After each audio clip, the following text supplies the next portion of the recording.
Today I'm going to help you tackle your stage fright. Hi, I'm a music teacher and this is my life.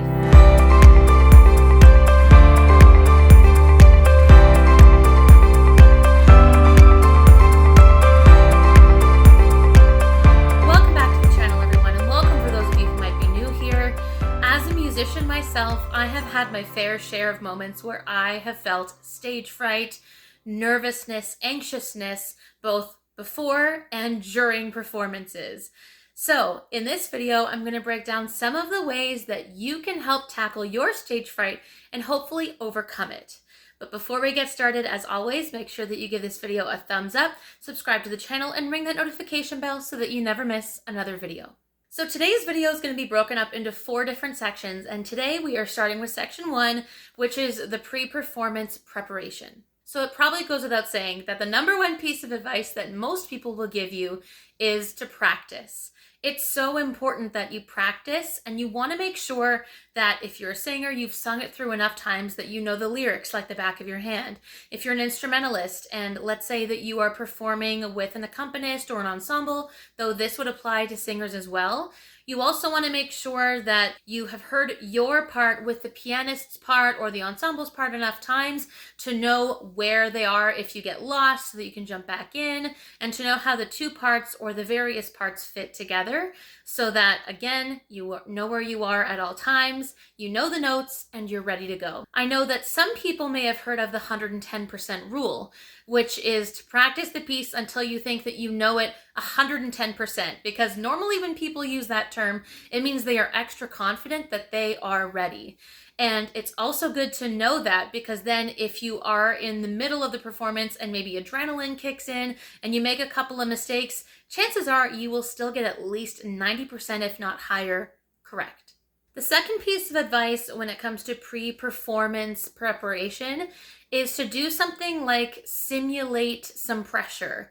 So this might include doing some dress rehearsals for friends or family, or even recording yourself and watching it back. When I was in university, I had to do this for conducting, where I would watch myself conduct an ensemble through a piece. And I know it's really uncomfortable to have to watch yourself back, or for a performance, listen to yourself back, but it's a great feedback tool because it's objective. There's no emotion behind it. It's going to show you exactly what happened. And then from that recording, you can take some notes or maybe get some feedback from the people in your audience. But if you are having a live audience, by choosing friends or family, you're choosing people that are going to be supportive and will be a little bit more forgiving if you are going to make mistakes.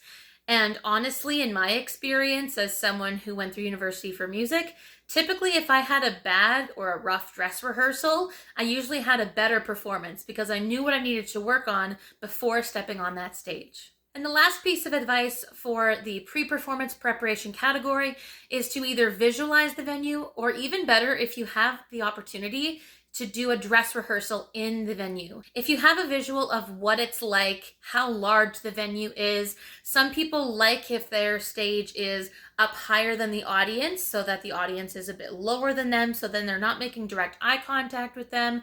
Some people prefer if the lights are bright enough that they can't see the faces of their audience, because then they can almost imagine that they're just in an empty room with their accompanist or with the ensemble.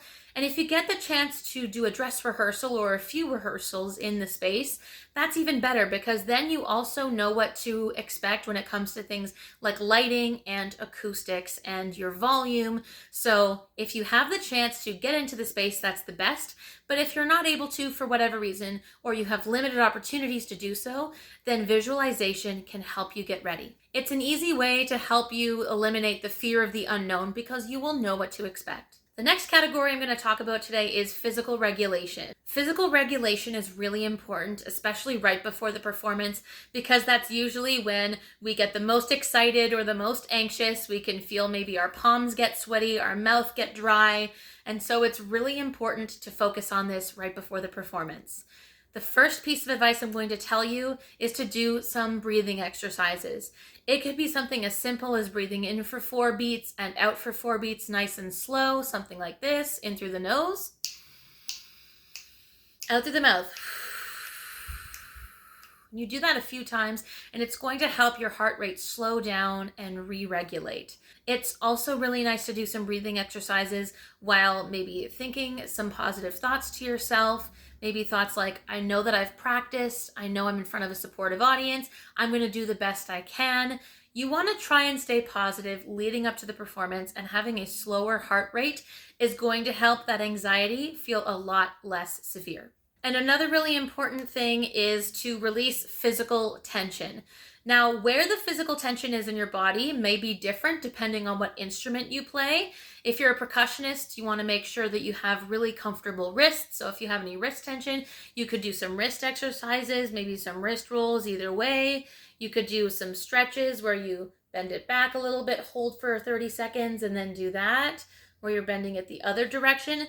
If you're a singer, maybe you can do some things like shoulder rolls, some neck stretches, because you want to make sure that you have as little tension near your instrument, which would be your voice as a singer, as possible. What you can do, no matter what instrument you play, is to do sort of a quick body scan, right? Maybe close your eyes and just notice where you feel the most tension. I'm happy to do a video of some of my favorite physical exercises before I sing or play an instrument. If you'd like that video, leave a comment down below. But that is one of the ways that you can relieve some stress in your physical body, is doing some physical warm-ups or some gentle stretches. This next category is about shifting your mindset.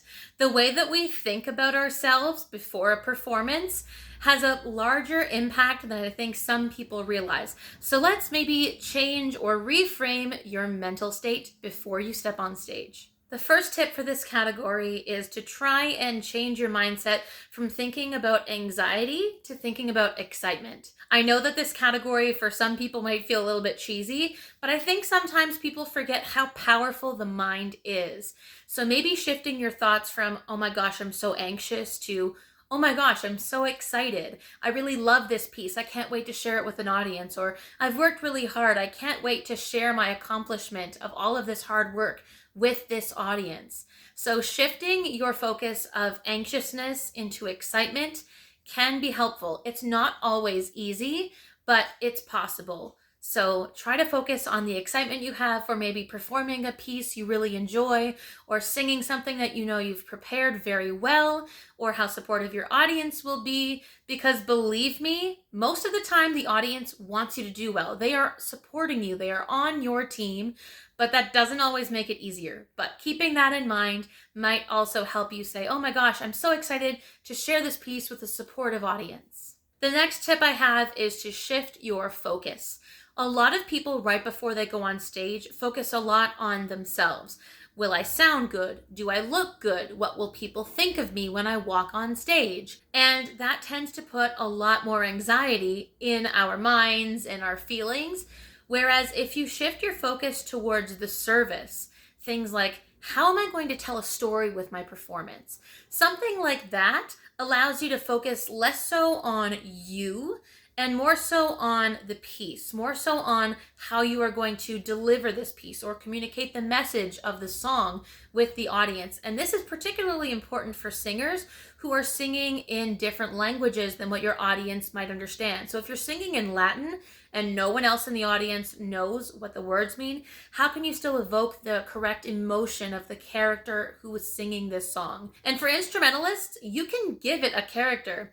I once performed a piece when I was in high school called Danse de la Chèvre. It was an unaccompanied flute piece, and it literally translates to the dance of the goat. And so I had to play it as if I were a character. I am representing a goat who is having fun dancing in a field.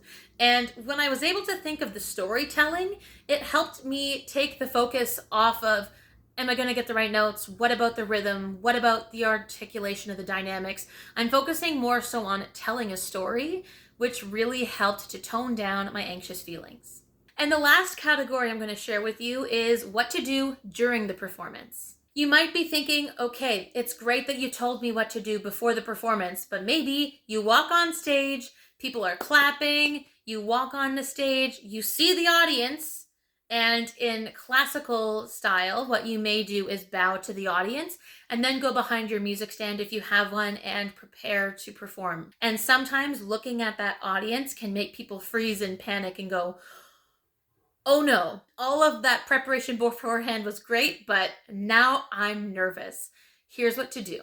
A great tip here is when it comes to your eye contact, you want to pick a safe spot. So if, like me, most of the time you perform with sheet music in front of you, if you are looking at the music, that is likely a safe spot. You're not going to make uncomfortable eye contact with an audience member. You are focusing on the notes that you're playing. And so that is your safe spot. And it's also very comfortable because on top of looking at the music you're playing anyway, you are also doing something that you've done every single time that you've practiced. Every time you practiced, if you are performing with sheet music, you've been looking at the sheet music. So you're doing the exact same thing you did before the performance, just in front of people. If you're someone who plays piano and a lot of your pieces are memorized, what's nice is a lot of the time you don't need to worry about looking at the audience because sometimes the piano is facing sideways. So you're not looking directly towards the audience. You might be looking off stage or facing off stage anyway.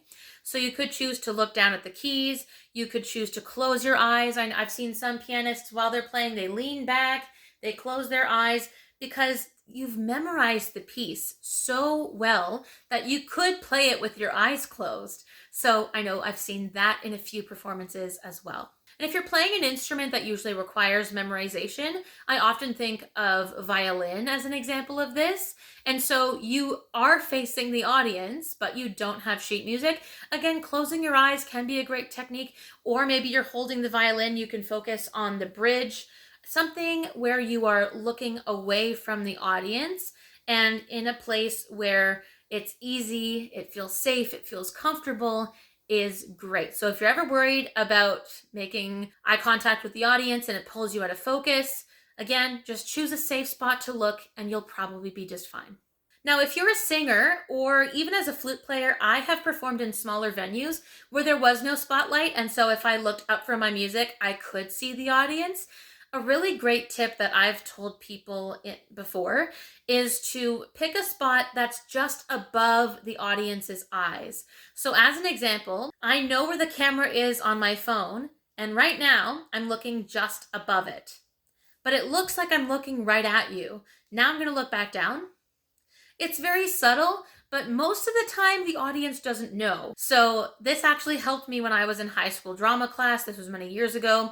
But if you're ever in a scene with an actor, whether you're on stage in a play or a musical or something, and you can't stop laughing, just pick a spot on their forehead and stare at that while you're saying what your lines are, and you'll probably be just fine. And this last suggestion was probably the hardest one for me to learn when I was younger, and that was to keep moving. Often when I was younger, I would get hung up on my mistakes to the point where I would play something wrong in a concert, even in a recital, where it was just myself and a pianist, or maybe I was playing and accompanied. And as soon as I took my flute down, I went, and my flute professor called me out on it once during master class, where she said, okay, every time you make a mistake, you make a face. And you can't do that. Like, we all in this room play flute. We all know the piece. That's great. But when you're in front of an audience, the majority of the room doesn't even know what's on the page. So if you made a mistake, if you had to leave a note out to breathe or something, just don't make a face. Fake it till you make it. So for me, that was one of the ways where I had to keep moving. I can't worry about the last mistake I made or the last note that I played. I just have to continue on. I call them live music moments, right? Mistakes can happen, even if you prepare, even if you do all of these things. But the best thing you can do is to keep going. I remember I would walk backstage after I had performed, and I would be able to recount in my mind exactly where I made a mistake. Oh, I made a mistake on the top of this page, or I messed up the run. I wouldn't even know if I breathed in the wrong place because I had prepared even my breaths in that performance. But again, the audience doesn't know where I had meant to originally breathe. And so really nitpicking at myself was really, really negative. It took a while for me to overcome that, but keep going. And then post-performance, don't be too hard on yourself because it's not easy to perform in front of an audience.